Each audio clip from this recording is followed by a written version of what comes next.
তো গাইজ আসসালামু আলাইকুম, আবারও নিয়ে চলে আসলাম অস্থির বাঙালিদের করা আরো কিছু মজাদার ক্লিপ এবং তার সাথে কিছু ভাইরাল টপিক নিয়ে আলোচনা করব। চলেন ভিডিও দেখা যাক। तो चलिए शुरू करते हैं।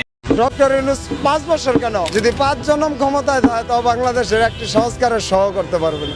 একজন সেনা সদস্য সে কর্মস্থলে যোগ না দিয়ে অনুপস্থিতিতে কাউকে প্রশিক্ষণ দেওয়া হবে। দেশের মানুষ নতুন স্বপ্ন দেখলো, আর এই নতুন স্বপ্নের মাঝখানে আজকে 1 বছর হয়ে গেল আমরা সেই পুরানো নীতির উপরে আছি। এখন ওই উপদেষ্টা পরিষদে সংস্কার করতে হবে, তাছাড়া সংস্কার আর কোনো উপায় নাই।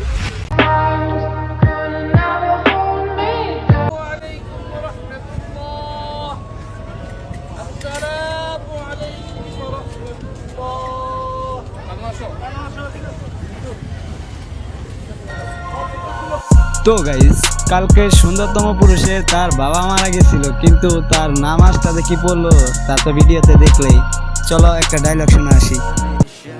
বাপের জানা যায় মাথায় নাই টুপি, কিন্তু মেকআপ করতে ভুলে নাই, আবার নামাজটাও ঠিক মতো পড়তে পারে নাই। হে আল্লাহ, এমন কুসন্তান তুমি কোনো বাবার ঘরে দিও না। এই শহর আমাকে ভুলে যেতে পারে, কিন্তু এই শহরকে আমি ভুলিনি।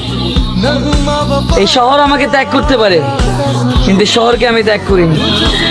আমি আসবো, ফিরে আবার আসবো তোমারই শহরে।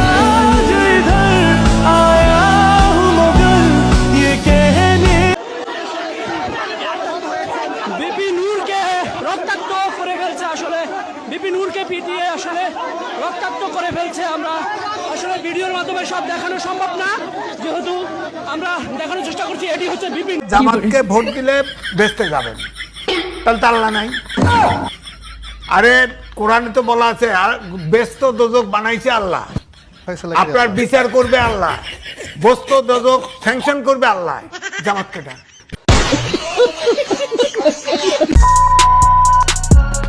তো গাইস আজকের ভিডিওটা এই পর্যন্ত। এই ভিডিওটি ভালো লাগলে লাইক করুন, কমেন্ট করুন এন্ড সাবস্ক্রাইব করতে ভুলবেন না।